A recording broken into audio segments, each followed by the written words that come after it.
Sizovula ngesihlabelelo 149 inkosi usiphama kwebandla.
Amen.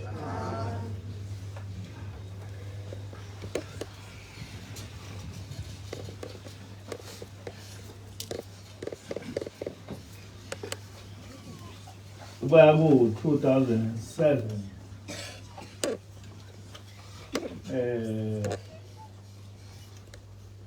mhla ingilosi ingitshela noma isitshela ukuthi izokwenzani lapha phakathi. Kodwa yona yayifike ngo-2006. Kwafika inkosazana nje eyasididayo ukuthi le nkosazana elokhu ifika isivakashele izofuna ngithi. Kodwa kwathi kuphela isonto sasesibona ukuthi hayi akusiyona inkosazana ewumuntu lo muntu umoya. Noma sasingaboni lutho olutheni kodwa into esasibona noma eyayisenza ukuba sibone ukuthi akuseni umuntu lo. Ukuthi sasesimbone esephakathi kwethu singamazi ukuthi ufike nini. Noma siyakhuluma uyezwa sekukhuluma umuntu emva kwakhe sethi ngikuhlalele. Siphenduke simthole eseyiguqile. Bese eqhamukisa amahlaya noma mhlawumbe eqhamuke nje nehlaya beningamboni. Lesi simo sangiphatha kabi ngoba ngabona ukuthi lo muntu kukhona into ofuna oyizele noma ngayazi kodwa ikhona into ayizele. Angazi ukuthi umkhokheli wayicabanga kanjani kodwa mina kwangicacela ukuthi kukhona into lo muntu oyizele.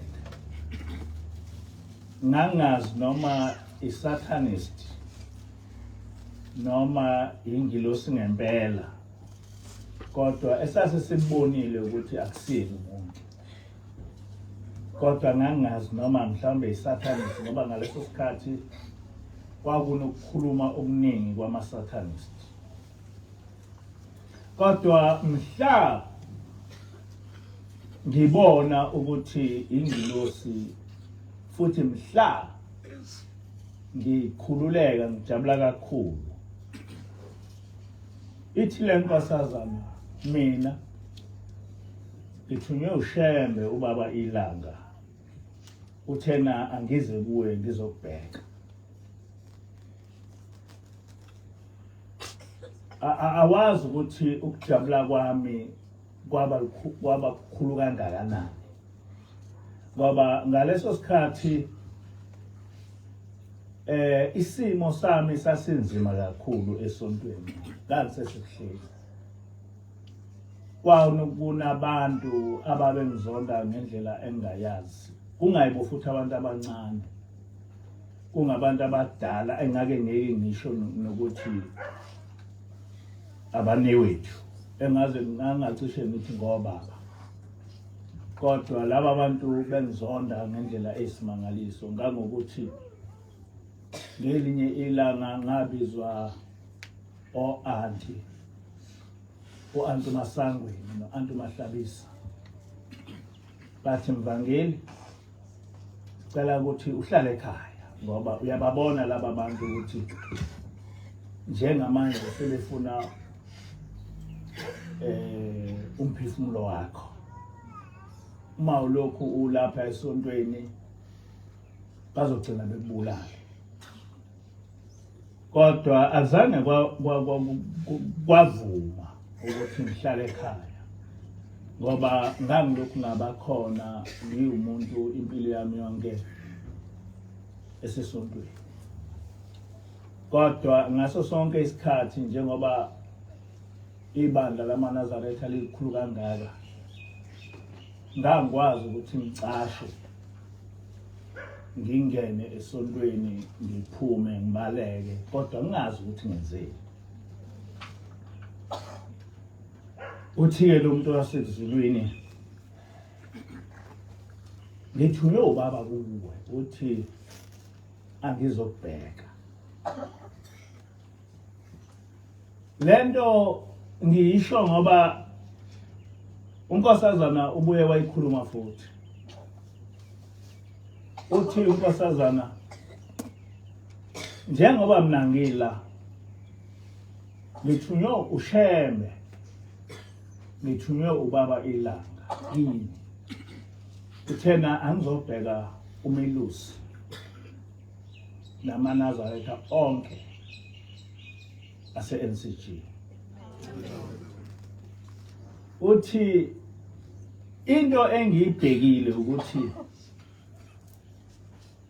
ngibone ukuthi iyiphi ingozi engase inehlele iziphi izifo engase zimbulale uthi ngiyangithi mangibona isifo ngisibona sekude uthi bese ngigijima ngiyakubaba ilanga ngithi ngibona isifo esithize esingase sihlasele leli bandla lakho noma ngibona ingozi ngiyangiyibona ingozi bese ngigijima ngiyobetshela ubaba ilanga ukuthi akukho lutho engikwenzayo kuphela ukuthi ngibikele ubaba ilanga ukuthi khona into eyenzekayo umsebenzi wami ukuthi ngibheke umelusi namanazaretha kaNkulunkulu uthi ke ukuba niyazi ngabe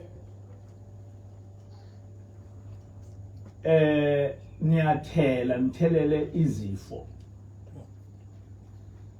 ey'ngase zinihlasele uthi ukube lemnikela yikho ngabe anisekho emhlabeni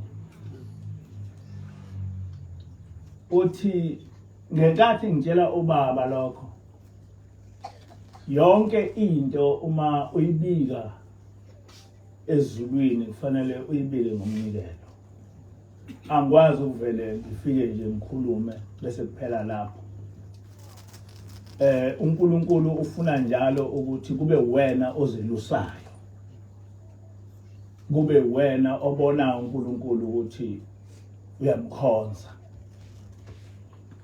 uthi ayikho ke enye into enkulu yokukhonza uNkulunkulu ngokuthi umkhonze ngemnikelo noma ngabe ufika ubikani ubike ngemnikelo nathi njengoba abantu bayebeshaye ucingo bebike ukuthi kukhona into enje nenje yenzekayo angikwazi ukuthi ngiye Latini ngingafike nginikele uma futhi nginikela angizukusho kuwe ukuthi nikela kodwa uma nje siya eLatini kufanele sifike sibike sinikele kuye ngesisindo saleyo nto esinikelelayo uthi unkosazana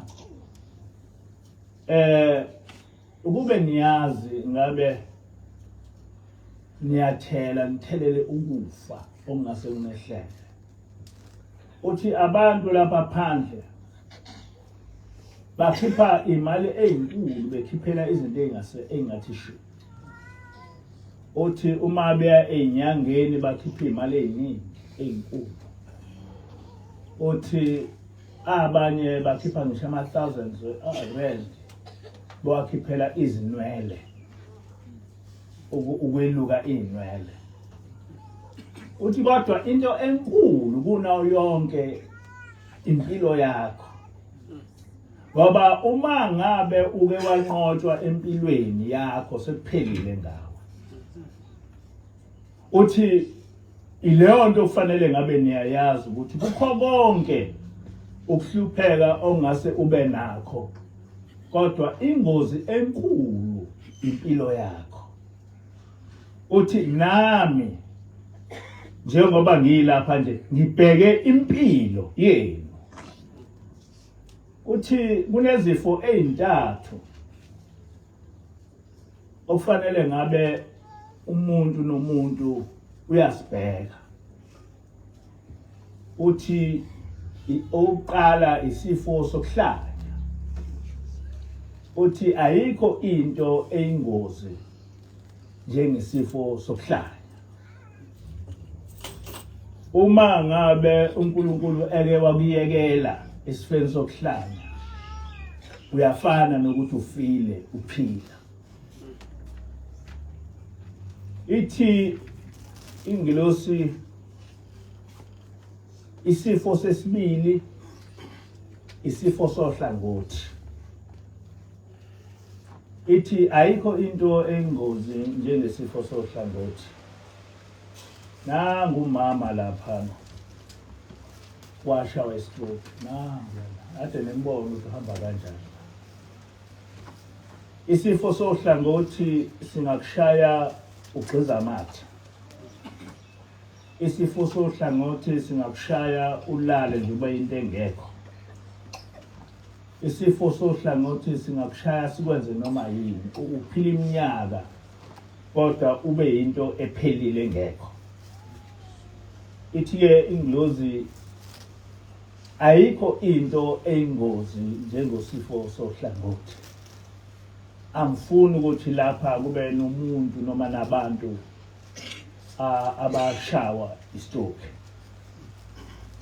ithobesithathu isifo sokuba impumputhe ithi ingilosi ayikho into ebuhlungu njengokuthi ube impumputhe ngoba uma uyimpumputhe noma ngabe uphila kodwa ufana nomuntu ofile ithi ke ukube niyazi ngabe anidingi ukuthi nilokhu nikhunjuzwa ngendaba yomnikelo oqondene nempilo yenu ngoba impilo yakho iyona nto ebaleke kunayo yonke into ngoba uma ngabe usugula ngisho ngabe awufanga kodwa khona izifo eyifana nokuthi ufile ofanele ngabe inyanga nenyanga uyanikela kuNkulunkulu ucela ukuthi uNkulunkulu ngicela ukuthi isifo sokuhlanya singangihleli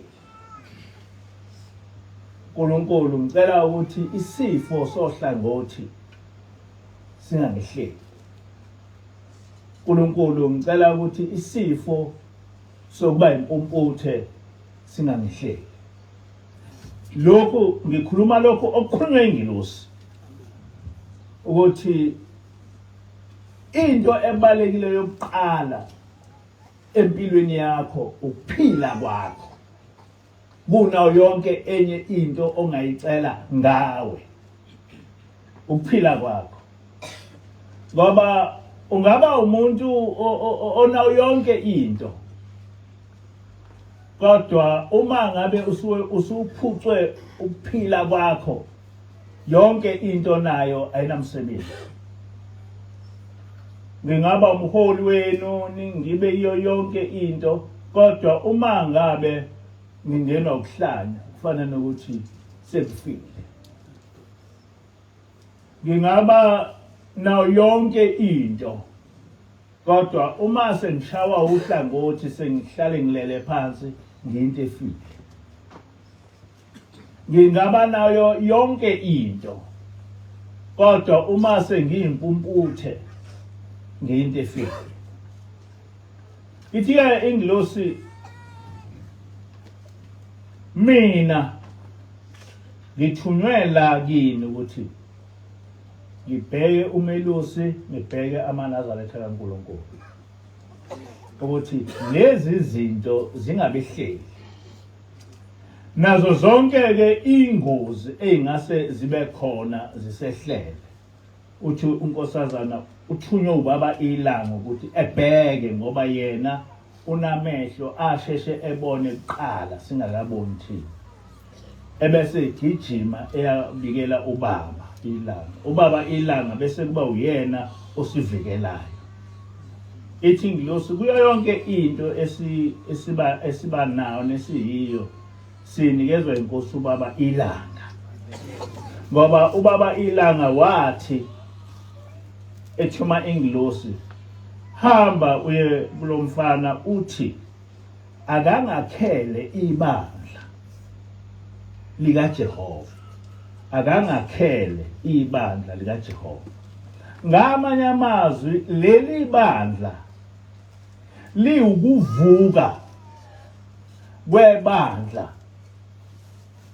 elaliholwa ubaba ilanga. Angazi noma niyayizwa yini leyo. Leli bandla liwukuvuka kwebandla elaliholwa ubaba ilanga. Ngoba sayibona ukuthi leli bandla ebengilihola seliyafa. Kodwa ibandla elaliholwa ubaba ilanga ngaso sonke isikhathi ubaba ilanga wayekhuluma ngoJehova noma ngoNkulunkulu. Kodwa futhi ngesikhathi esiningi wayekhuluma ngobaba mkhulu.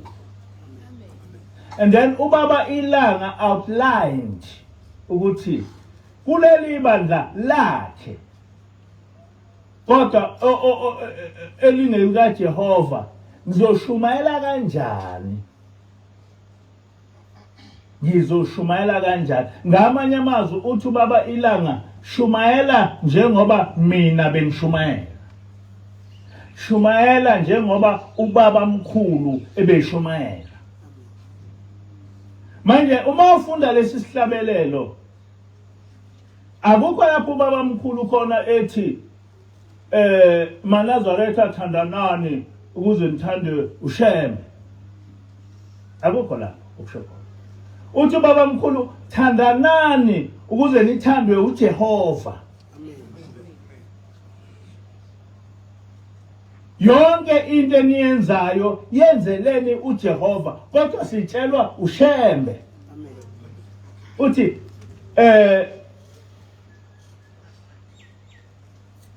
ningahlali nehlukana nizolahlwa nguJehova. Thandanani nibe munye nizothandwa nguJehova. Kanti ke banjalo abahleli kweliphakade benamisana kwanele imizuzu nesikhathi. maNazaretha ayibani munye nizothandwa nguJehova. And he keeps on emphasizing this. Ukuthi nizothandwa nguJehova.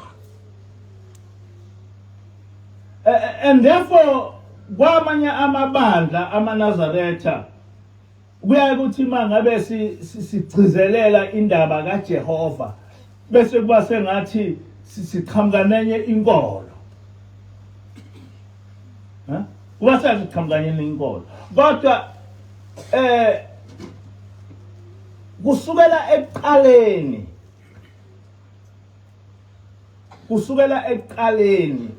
uNkulunkulu uyazi. Kusukela ekuqaleni ngabamba kahle ukuthi ngithunywa ukuthi ngenzeni.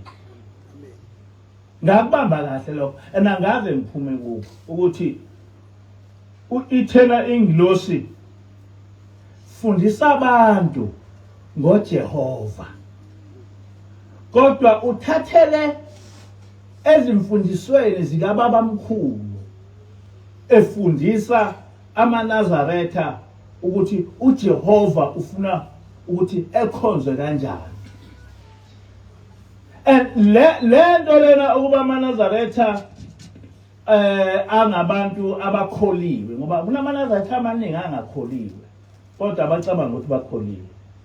Kodwa ukube bangamaNazaretha akholiwe ngabe bayayilalisisa lento. Bakulalisisa lokhu kukhuluma. Ngoba kumnandi uma usupractice. Kumnandi. Uma ethu baba ilanga fundisa abantu ukuthi uJehova ukhonzwa kanjani. Kodwa uthathe ezimfundisweni zikababa efundisa amaNazaretha. Yakube kanjalo ingilosi. Fundisa abantu ukuthi uJehova ukhonzwa kanjani. Kodwa uthathele ezimfundisweni zikababa efundisa amaNazaretha. Kodwa uma usuyibhekisisa lento, uma umuntu owakwaba khona lapha ePhalameni ngesikhathi sikababa ilanga, uzobona ukuthi leli bandla liyi-continuation yebandla likababa ilanga. Uma wake waba khona phambi kwababa ilanga eShumayela, uzobona ukuthi leli bandla liyi-continuation yebandla likababa ilanga, ngoba ingilosi ayizange yavele yaqala lapho, ngoba yathi ingilosi, ngibone ubaba ilanga esemanzini, amanzi eze ashaya lapha okhala. Uthi ngayibuza ukuthi hawu, ubaba wabasemanzini kanje kwenze njani? Uthi ngithe mase ngiyakuye wafika wathi ubaba ilanga, akusona amanzi mntanami, kodwa ziyinyembezi zamaNazaretha. AmaNazaretha ayabuza ukuthi kanti ngasho naphi? Niyalizwa lelo gama? AmaNazaretha ayabuza athi kanti ngasho naphi? Uthi la ebandleni lamaNazaretha sekunaMaNazaretha amaningi angasangifuni, asekhohliwe ukuthi ngabafundisa kanjani, asekhohliwe akasangifuni. Kusho ingilosi uthi kusho ubaba ilanga. Uthi ubaba ilanga, ngibona ebandleni lo mfana esimshiye ukuthi akaholelele ibandla. Angisamboni, noma ngithi ngimfuna ezulwini angimboni, noma ngithi ngimfuna esihogweni angimboni. Uthi ngize ngaya kumfowethu ngayobuza ukuthi uphi kanti lo mfana, ngoba ngibona ibandla lamaNazaretha lingasaphethwe umholi lo esamshiya. Ngibona amadoda azingovolo sekuyiwona akhipha abantu ebandleni ngalezi ngovolo zabo. Ngikhuluma ilanguage yakho ngengilosi. Uthi-ke ubaba ilanga tshela lo mfana ukuthi njengoba bemhlupha kanjena, abahluphi yena, bahlupha mina. Bacasulwa ukuthi uhlale ekhuluma izinto engangizikhuluma, uhlale eshumayela ngami. Yikho-ke bemnyanya kanjena, ngoba benyanya mina. Hamba umtshele lokho. Yikho-ke ingilosi ithi ngithunywe ukuthi ngikubheke, and yangibheka ngempela. Kusukela ngaleso sikhathi ngaqala ukuzizwa ukuthi ngiwumuntu. Noma ngake ngahlupheka isifikile, kodwa akaze kubuye kwenzeke ukuthi ngime phambi kwalaba abafundisi nabavangeli nabashumayeli ngithethiswe icala. Azange kwenzeka nangolodwa usuku sekufika ingilosi. Akwenzekanga, kodwa ingakafiki kwenzeka kakhulu. Manje-ke ngiyangazi ukuthi kulesi sikhathi samanje uma kukhona umuntu othi lengilosi ayikho usuke edaleke kanjani. manje kungaba khona umuntu othi le ngilosi ayikho, noma ngabe ungumKristu, noma ngabe ungumNazaretha, noma ngabe inkolo yomdabu, noma ngabe ukuphi, umuntu ongathi umuntu olandela lezi zintshumayelo zethu bese ethi ingilosi ayikho, lo muntu leyo usuke lahliwe kakhulu. Ngoba all of a sudden singakuthatha phi ukukhuluma, all of a sudden singakuthatha phi ukukhuluma sinomkhokheli sobabili, sikuthathe uma kungekho umuntu esihlala naye osifundisayo lokukhuluma nositshela zonke lezi zinto, ngabe all of a sudden kwenzeke kanjani ukuthi bese ngiba nomkhokheli nje bese sikwazi ukuthi sikholwe sobabili bese sikhuluma lokhu kukhuluma kaJehova kanjani? Ngoba thina sobabili, especially mina ngiyinzalo yamaNazaretha, futhi nokushumayela hayi ukuthi ngangiqala ukushumayela. Abanye-ke babethi kakhulukazi kulamaNazaretha akithi bethi ngenkathi usebuhleni wawungakhulumi kanjena wathi bese xake ukuthi ngoba ngichazile ukuthi kufike ingilosi yangifundisa kabusha yonke into bengayazi, yini manje siyixakile?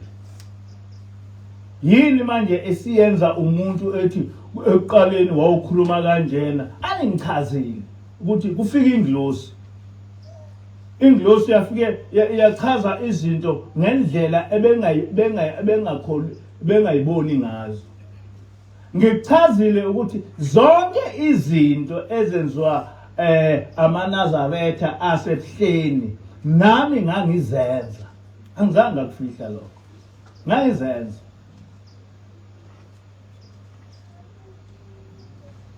Into engazange ngayenza ngendlela amaNazaretha ayenza ngayo ngisho ngisesebuhleni, angaze mina ngithi ushembe uNkulunkulu. Lokho ke ngaze kusho. Lokho ke ngake ngathethiswa icala, ngithethiselwa lokho. Umfundisi umthethwa wakwaze wafuna ukuba ebiza umhlangano ethi angichaze ukuthi uma ushembe umprofeti usuke umprofeti ethunywe ubani. Ngaxaka ukuthi lokho kusho ukuthini, kodwa angaze ngithi ushembe uNkulunkulu. Noma ngangiwumuntu owaye ehamba ishumayela ngenza ama speeches ngisho ema-universities, angaze ngithi ushembe uNkulunkulu. Kodwa ngangikubeka ukuthi ushembe umoya oyingcwele. Amen. Ngangikubeka lokho. Okuseqinisweni ngangikubeka ukuthi uJesu indodana ushembe umoya oyingcwele. Ngizama uku-accommodate le mfundiso yamaKristu, ngoba kwakukhona izinto ngesikhathi ingilosi ingakafiki engangazazi. Kwakukhona izinto ngesikhathi ingilosi ingakafiki engangazazi. Uyabona, ingilosi yasitshela ukuthi ushembe isikhulu sasezulwini. Leyo language yokuthi isikhulu sasezulwini ngangayazi, and abantu abaningi kwamanje abayazi. Kodwa ngimangele uma ngifunda i-Old Testament ukuthi mase ngithola eBhayibhelini ukuthi uAbraham wahlangana nesikhulu sasezulwini. Leli gama lokuthi isikhulu sasezulwini likhona eBhayibhelini, ukuthi ngenkathi uAbraham ekhipha izicathulo zakhe ukuthi kufika isikhulu esithi khipha izicathulo zakho ngoba indawo engcwele na kwakuyisikhulu sasezulwini kodwa le language yokuthi isikhulu sasezulwini ngangakaze ngiyazi futhi ngangakaze ngiyicabange sayizwa ngonkosazana ethi ushembe isikhulu sasezulwini kodwa nje mase ngifunda uGenesis lapha sengifunda lengilosi sengifunda lo muntu lona ngoba kushiwo ukuthi ingilosi sekuqhamuka lo muntu lona esethi ngisikhulu sasezulwini ngase ngicabanga how kanti unkosazana leli gama lokuthi isikhulu sasezulwini igama elikhona eBhayibhelini amen ngangakwazi lokho ngakho ke ngiyacela ukuthi abantu abanenhlanhla noma ngabe basebuhleni noma ngabe basethembezinhle noma ngabe basekuphakameni noma ngabe baseginyezini noma bengamaKristu kodwa bekwazi ukuthi sihleli ingilosi amen bekwazi lokho ngoba it's a fact yabo akusiyona into esiyakhile and ayikwazi ukuthi ingaba into esiyakhile sazoyiqhamukisa phi yonke lenkulumo all of a sudden sazoyiqhamukisa phi ngakho ke ngiyacela ukuthi bonke abantu abafuna ukuya ezulwini noma ngabe basebuhleni noma ngabe basekuphakameni noma ngabe baseginyezini noma abasethembezinhle noma bangamaKristu noma bangenkolo yomdabu wonke nje umuntu ofuna ukuthi mayihambe emhlabeni eyezulwini kufanele azi ukuthi kulesi sikhathi samanje la ekhaya kwafika ingilosi ezosifundisa ukuthi ezulwini kuyiwa kanjani njengoba kade nizwa umkhokheli esinikeza nesihlabelelo noma nesiqubulo okufanele sisenze ziningi izinto esifundayo ezisimangaliso ezinye singazedlulisile kini ezikhulunywa ingilosi ngendaba yezulu njengamanje na ebusuku bengilalele kwenye ivideo uAmididati elokhuza edebate nomunye umuntu ongumKristu ngokuthi uJesu uNkulunkulu yini and all that ngathula ngathi umuntu uma esemhlabeni noma engahlakanipha kanjani kodwa uma engakaze ehlangane noNkulunkulu kukhona into enkulu ongakwazi ukuthi ungamchazela kanjani yona ngisho ngabe uhlakaniphe kanjani as long nje engakaze eyibone lento awukwazi ukuthi ungayichaza kanjani yabo ngoba uAmididati uhlakaniphile kakhulu nalo muntu uhlakaniphile kakhulu they can quote and quote and quote kodwa uma usuthula wena ohlala nengilosi ukuzwa lokhu ukukhuluma uthola ukuthi bonke laba bantu bayayihumela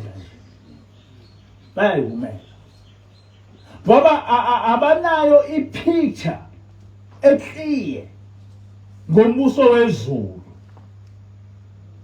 ukuthi umbuso wezulu into emi kanjani manje lento abayichazayo bona akusona umbuso wezulu nalento abayichazayo ngoYeshua noma ngoJesu akusona umbuso wezulu kodwa futhi ngendlela lento ejule ngayo awukwazi ukumchazela umuntu ngisho ngabe esihlakaniphe kanjani ekukholweni ngokwetheology noma ngabe ungumKristu noma ngabe ungumNazaretha noma ngabe ungumMuslims awukwazi ngoba wena kukhona into oyibonile yena usebenzise ingqondo yakhe wena usebenzise ulwazi lwakho ngoba indaba yasezulwini thina as-theorize ngayo. Yabo. We are not theorizing ngendaba sezulwini. Ngoba sihlala nomuntu ovela ezulwini. Ofika almost every day. And when I figure every day, she teaches us ngendaba sezulwini. Ngakho-ke bonke abantu noma bengaba ama-Muslims, noma bengaba amaKristu, noma bengaba amaNazaretha, abayazi indaba yasezulwini. Uyabona abantu abaningi they theorize ngendaba yasezulwini. Even ukuthi umuntu uma esefile kwenzekani, usekhona ukuyikhohlisa okukhulu. Abantu ababelieve in the true sense of the word. Ngisho ngabe bengamaKristu noma abamaNazaretha, ababelieve ukuthi uNkulunkulu uma ngabe ungamkhonzanga iyiphi ipain ohlangana nawo uma usufile. They don't believe in that. Bacabanga ukuthi uNkulunkulu usuke basabisa uma ethi uyakwazi ukuba ushiswe uphila. Ngoba uma usufile umoya wakho awukwazi ubuye ufe. And they think ukuthi is a theory, indlela esiphoqwa ngayo ukukholwa. Uma ngabe kuthiwa kukhona isikhathi lapha oyokhala okuthiwa ukugedla amazinyo. Abayiboni lento ukuthi iyiqiniso ngoba abakaze belibone izulu. They theorize about umbuso wezulu. But unlike us, much as ngingakaze ngiye physically ezulwini, but ngiyafana nokuthi ngiumuntu oyile physically ngoba ngihlala nomuntu ovela ezulwini. Yabo. Unkosazana akusiyena umuntu wakulomhlaba, uyayesitshele yonke into. Uyayesitshele ngisho nangezulu ukuthi izulu ngomunye umhlaba ongafani nalo, ongeke futhi ufanise nalo. Unkosazana uyayesitshele ukuthi njengoba kuthiwa khona ama-aliens akhona. Kodwa ama-aliens akaqhamuki in heaven. That is just another planet. It's not heaven. Yabo. Sitshela unkosazana lokho ukuthi njengoba kukhulunywa ngama-aliens nje, ama-aliens akhona. And bakhona abantu abalapha abavela kwamanye ama-planets. Kodwa abavele ezulwini. Izulu ngenye into. Ayikho into abantwana basezulwini eyingozi njengoba ufe ungamazi uNkulunkulu, ungamkhonzi uNkulunkulu. Ayikho into eyingozi njengaleyo. Ngoba abantu basemhlabeni kunezinto eziningi abangazazi ezama-spirits. Ama-spirits maningi ngendlela oyisimangaliso. Futhi ney'ndawo zama-spirits ziningi kakhulu. And lezi ndawo ngokwama-spirits azo kusuke kungamazulu azo. And uma ulapha, you need to be very watchful ukuthi ungafike ukholwe. Kodwa ukuthi mase kuphuma umphefumulo uthole sekunamanye ama-spirits aselanda umphefumulo wakho. Esekusa lapho ongakaze ucabange uyakhona. Kanti kwenziwe ukuthi uthena uma ukholiwe wazama ukubamba izinto eziningi. ma ethi uNkulunkulu ungabi nabo abanye uNkulunkulu ngaphandle kwami, usho leyo nto. Usho ngoba uma uke waba nabanye uNkulunkulu ngaphandle kwakhe, uzothi ma uphuma umphefumulo ingilosi azizukuza kuwe. Ngeke zize kuwe. Kodwa uma ungwasezulwini, uthi uphuma umphefumulo wakho, ingilosi zibe seziphambi kwakho. So kufanele ufayithele indaba ukuthi uma ngabe uphuma umphefumulo wami, angithi ngiphuma umphefumulo wami ngithole sekunamanazaretha angihlangabezile. Uhlangabezwe ngabantu basezulwini. Ngoba ulwele ukuba uye ezulwini. And lento engilitshela yona, I'm theorized about it. I'm not theorizing. Ayikho enye into oma umphefumulo wakho usuphumile oyifunayo ngaphandle kokuthi ungene ezulwini. Ayikho. Ngisho isitha sakho awusicabangi. Ngisho abantwana bakho awubacabangi. Ngishoni yakho awuyicabangi ngoba usuke manje ususenkingeni. Ayikho into eyinkinga njengokufa. Yathi ingilosi abanye abantu abafi ngoba besaba ukufa. Sekufanele ukuthi befe. Kodwa bebesaba ukufa. Ngoba uma ngabe usefike isikhathi sokufa, uyayikhumbula yonke amacala akho, uyawakhumbula wonke amacala akho mase efika isikhathi sokufa.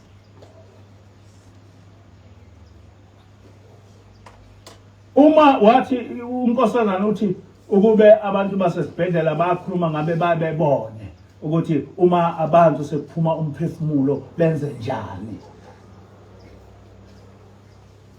Abantu bonke amase kuphuma umphefumulo, abanye bayapaquza, bepaquze besho yonke into, besha ovalo. Ngoba ukufa akusiyona into elula emnandi mawusubona ngempela ukuthi uyafa manje. Wazi ukuthi akhonto ongase uyibeke phambi kwaNkulunkulu ukuthi njengoba ngifa njena angingene ezulwini. Why? Kodwa mina uma ngabe ngempela lento esinifundisa yona niyithathile, njengoba wayesitshela unkosazana, ukufa kuzoba mnandi. Wathi unkosazana uma ngempela usukholiwe uyakhumbula ezulwini. Uyakhumbula ezulwini. Ngiyalithanda ngolizwa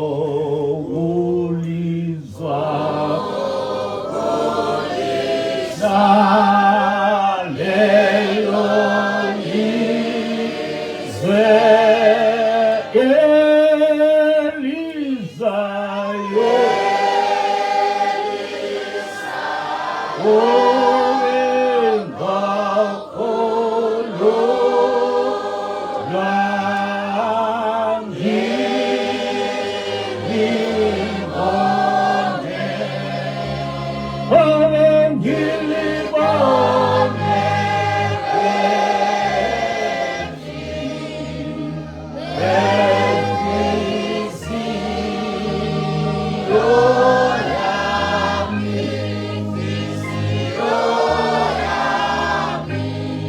umuntu okholwe ngempela ongahlabelela lesihlabelelo with his heart. Umuntu okholwe ngempela othi mayela emhlabeni ethande ezulwini. Umuntu osuke azi ukuthi imini nobusuku ngicabanga indaba kaNkulunkulu. All the time I eliminate all my sins. Uthi baba mkhulu uma ngabe usungena umoya oyingcwele, you reach a stage lapho khona owenyanya khona isono. Noma isiphi isono usenyanya. you reach a stage lapha okukhumbula khona uNkulunkulu, okukhumbula khona ezulwini, ingqondo yakho ekwenza wazi ukuthi akulona ikhaya leli ngiyedlula la, kodwa ikhaya lami lile, and ufise ukuya khona. Umkhokheli ekhuluma ngomnye umkhokheli, sengikhohle ukuthi uthubani, owathi mhla kuhamba ubaba ilanga, wathi angifuni ukuthi ngikhalele ukuhamba kababa ilanga, ngifuna mina ukuba ngibe nalaba abasezulwini ozothi mayefika kubo behalalise. Kusho umkhokheli. Unina ngithi unina kamkhokheli lo waseGoli.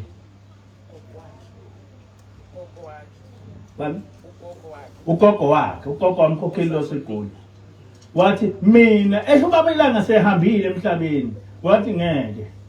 Wathi mina ngifuna ukuthi ngiyomhlangabeza nabasezulwini. Ubaba ilanga wayezofihla ngesonto. Wathi uma ngihamba emhlabeni ningcwabe ngaleso sikhathi, ngoba ngifuna ukumlinda. NgoLwesine wahamba umkhokheli emhlabeni engagulile. NgoLwesihlanu wangcwatshwa.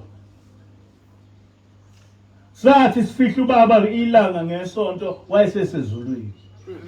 Njengoba eshilo. Manje ke lapha kufuneka abantu abakholwe kanjalo. Bakholwe kanjalo. Ngidlula ke lapho. Isihloko ebengikhuluma ngaso sithi asivike ulaka lukababa mkhulu olungase lusehlele. Ngiyayiphinda le nkulumo.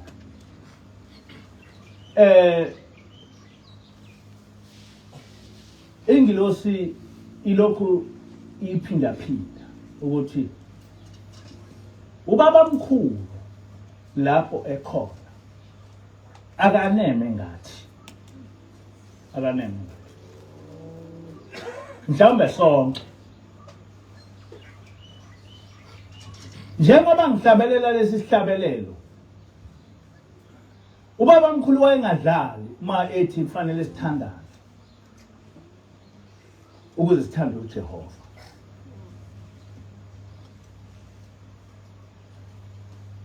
Singaba nezono ngokwehlukana,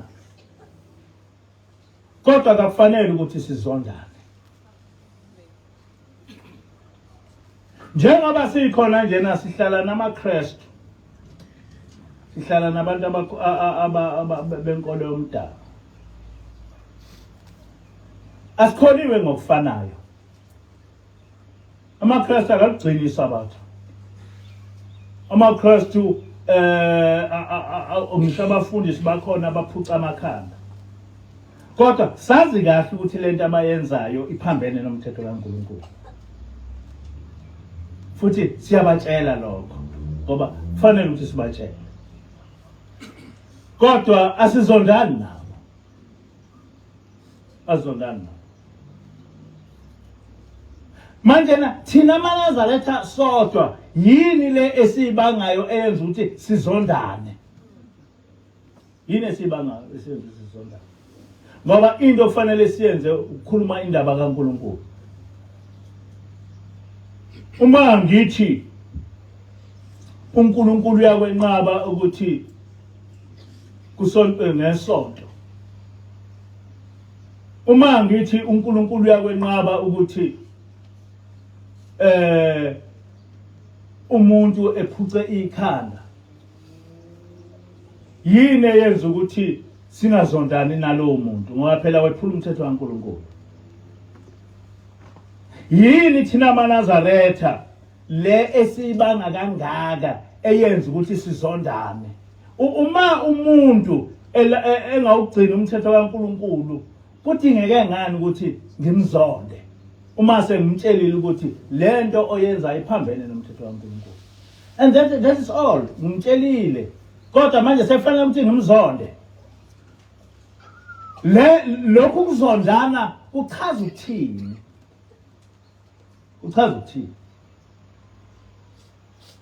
Ngoba ukuzondana kukodwa is a sin. Ukuzondana kukodwa is a sin. Asikho isidingo sokuthi ngizonde umuntu ngoba usebuhleni. Asikho isidingo sokuthi ngizonde umuntu ngoba usephakameni. Asikho isidingo sokuthi ngizonde umuntu ngoba usethembe ezinhle.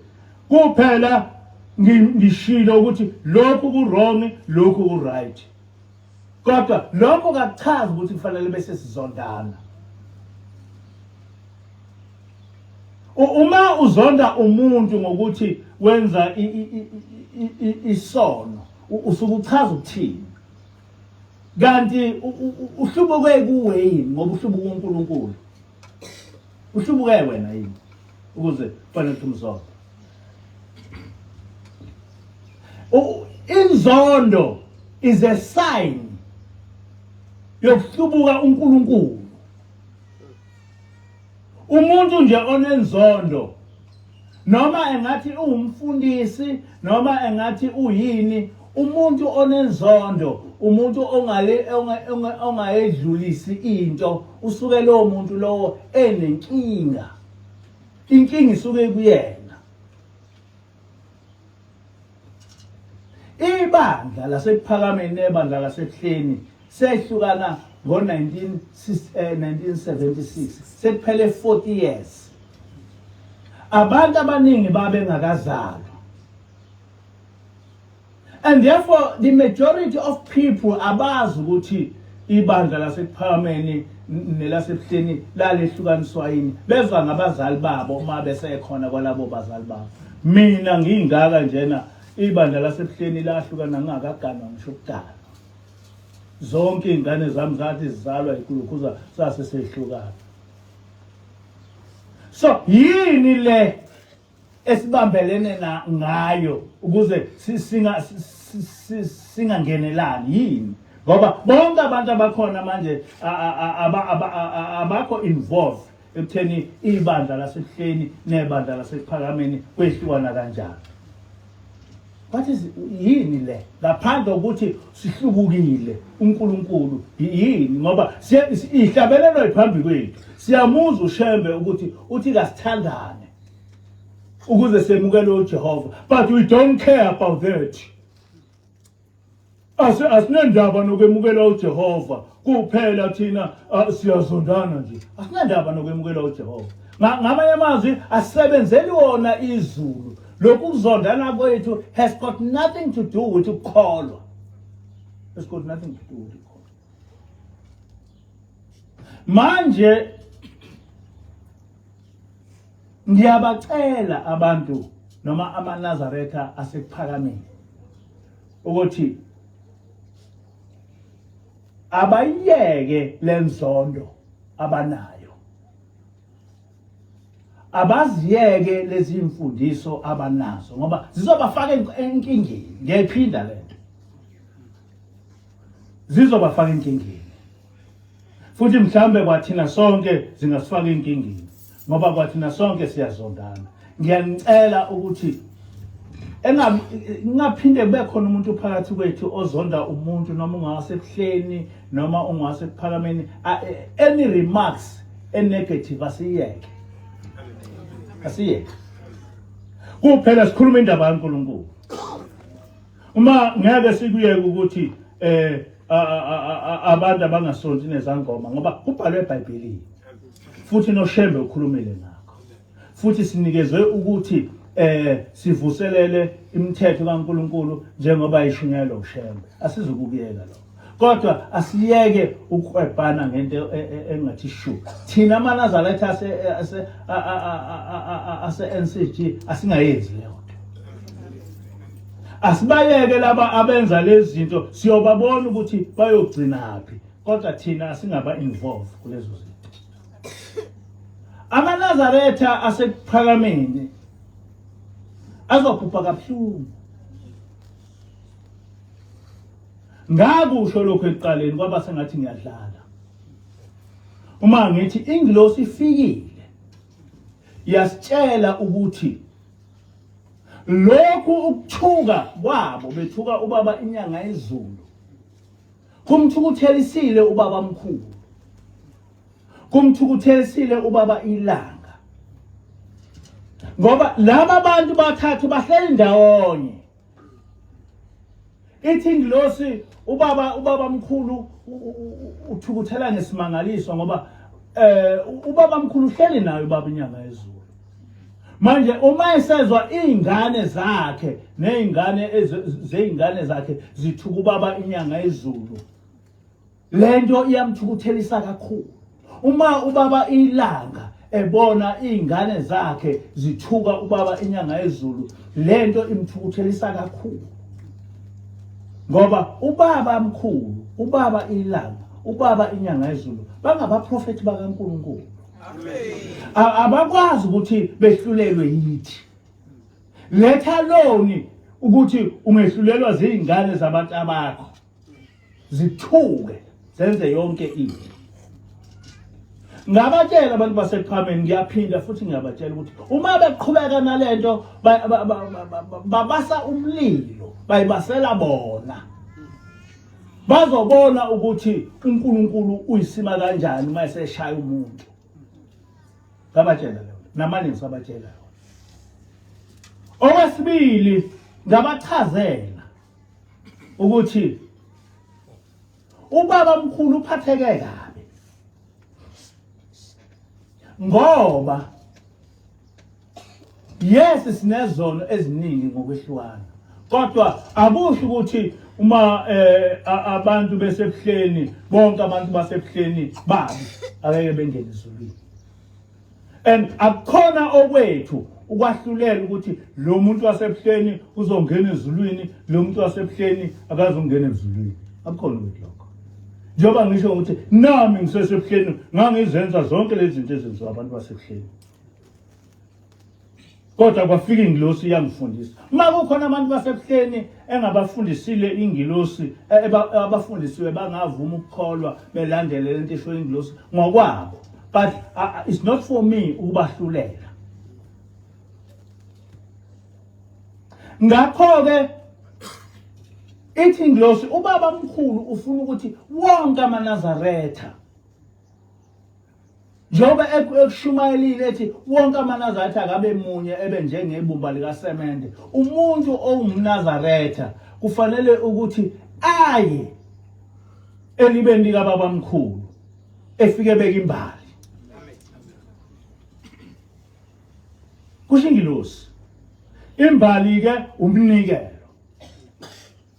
Yazi yathi ingilosi uma sifike sinikela kubaba mkhulu, leyo mnikela siwuthathi futhi singawubambi futhi singawubuza ukuthi usebenze kanjani.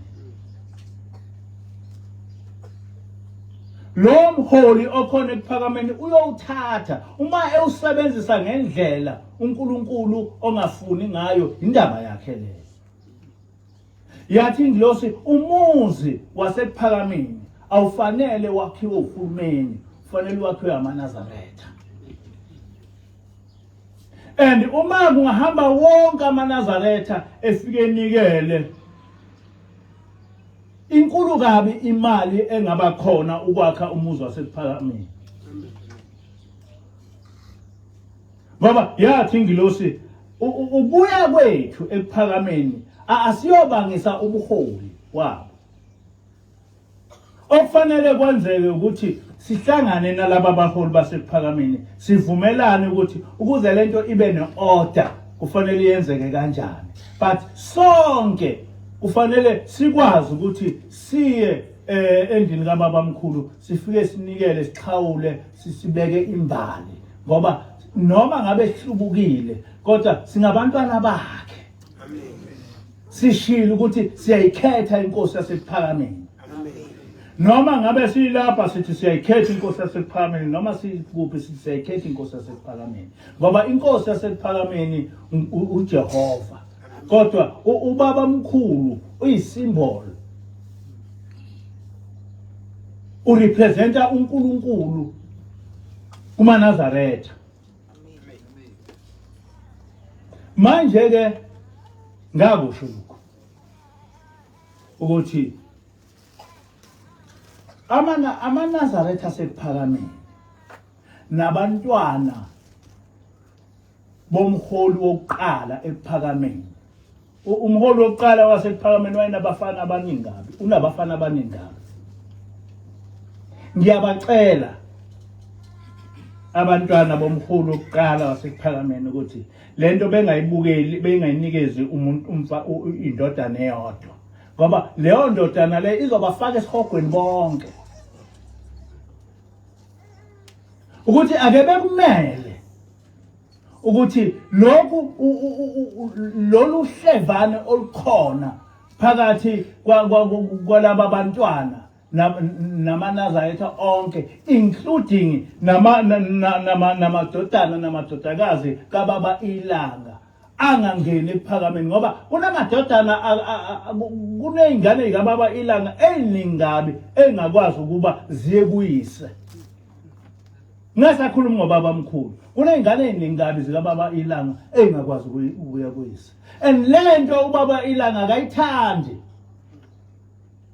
Kuney'ngane eziningabi onke amaNazaretha akakwazi ukuya kubaba mkhulu, and leyo nto leyo imbi kakhulu, ngoba abantu nje abambalwa abanqohe nobaba mkhulu, abantu abambalwa abanqohe nobaba ilanga, and abantu abahlakaniphile abangakuleli site abayilwele lento ukuthi ayingenzeki, ngoba bazophela ngoba kufika ingilosi yayikhuluma lento. iJerusalem kwakungeyamaHebheru, kungenkolo yeJudaism, kodwa namhlanje amaKristu ayaya eJerusalem eyobona lapho kwabe kukhona khona uJesu. Ama-Muslims ayaya eJerusalem, amaJuda ayaya eJerusalem, iKatholiki iyaya eJerusalem, ngoba they are centered ngokuthi balandela uJesu. Nabangalandela uJesu kodwa bayazi ukuthi iJerusalem indawo yethu engcwele. So iJerusalem ingcwele kubo bonke amakholwa. AmaKristu ayaya eJerusalem, ama-Muslims ayaya eJerusalem, amaJuda ayaya eJerusalem. Kodwa thina singamaNazaretha nje siyinkolo eyodwa. Kunedlazana nje labantu abathembe ikhwili ukuthi asikwazi ukuthi siye ephakameni sobeka imbali kubaba mkhulu.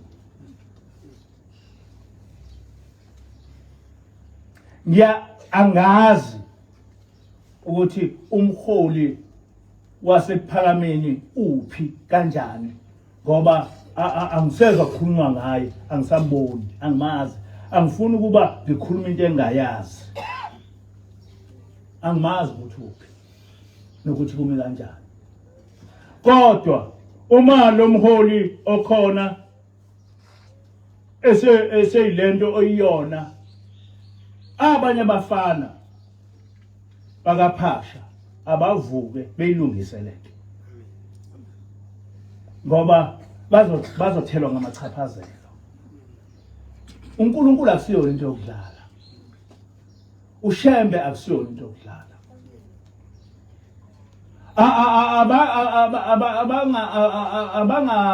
Abangazami ukuthi bezehlisele umlilo befuna ukubona ukuthi uNkulunkulu unjani, ngoba lento engikhuluma ngayo angikhulumi nje ngokukholwa nje, noma imuphi umuntu into esobala leyo, ukuthi awukwazi ukuthi uvimbe abafowenu ukuthi bezobona iliba lika baba wabo. Awukwazi ukuthi uvimbele amaNazaretha onke ukuthi ezobeka imbali kumholi wayo, ngoba ubaba mkhulu akusiyena umholi wamaNazaretha asephakameni.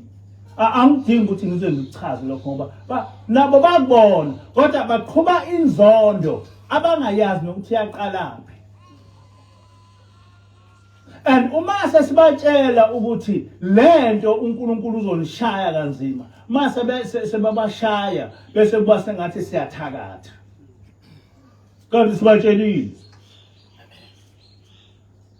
Ngabatshela ukuthi ingilosi yathi lo mfana omele ukuthuka ubaba inyanga ezulu.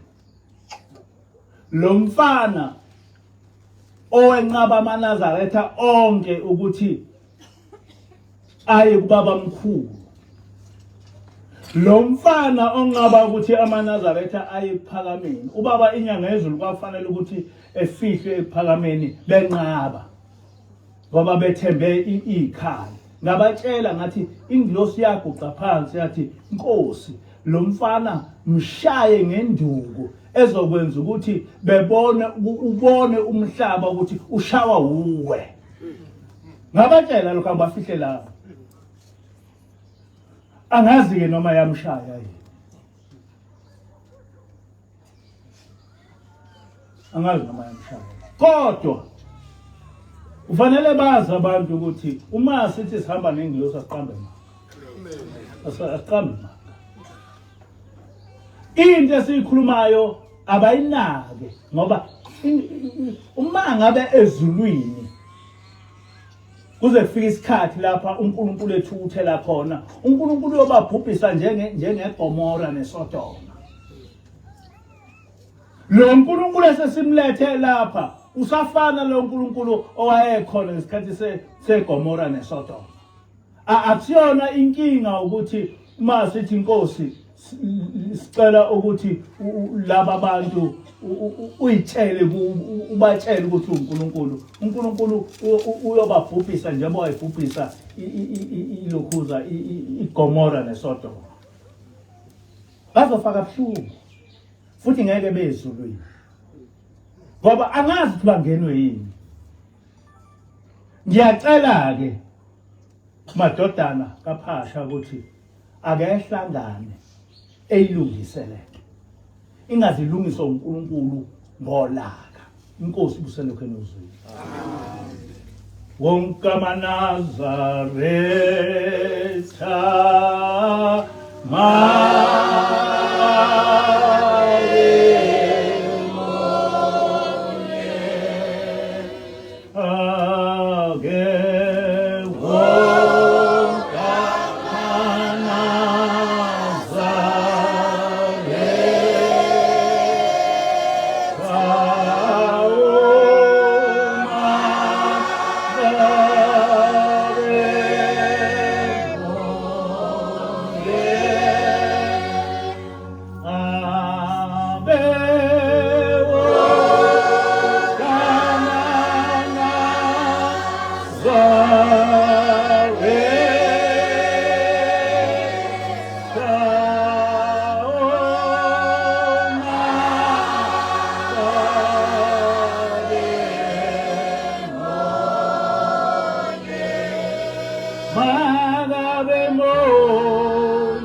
Ngiyabonga.